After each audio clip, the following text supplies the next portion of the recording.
যদি মৃত মানুষ কোনো ব্যক্তিকে স্বপ্নে এসে ডাকে, এর ব্যাখ্যা হচ্ছে সে বুঝে নেবে তার সময় বেশি একটা বাকি নেই, তার সময় বেশি একটা বাকি নেই, হয়তোবা তাকে খুবই দ্রুত রবের কাছে ফিরতে হতে পারে।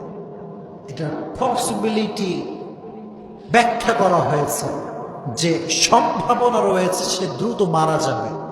তাহলে যদি দেখেন স্বপ্নে কেউ আপনাকে ডাকছে মৃত মানুষ, সেক্ষেত্রে ব্যাখ্যা হচ্ছে আপনার দিন বেশি একটা বাকি নাই।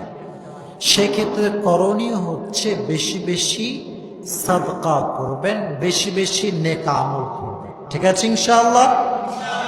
1 নাম্বার।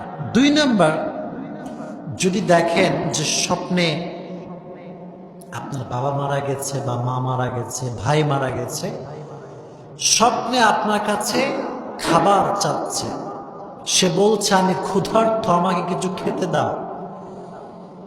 এই ক্ষেত্রে ব্যাখ্যায় এসেছে যে মৃত ব্যক্তি যাকে আপনি দেখছেন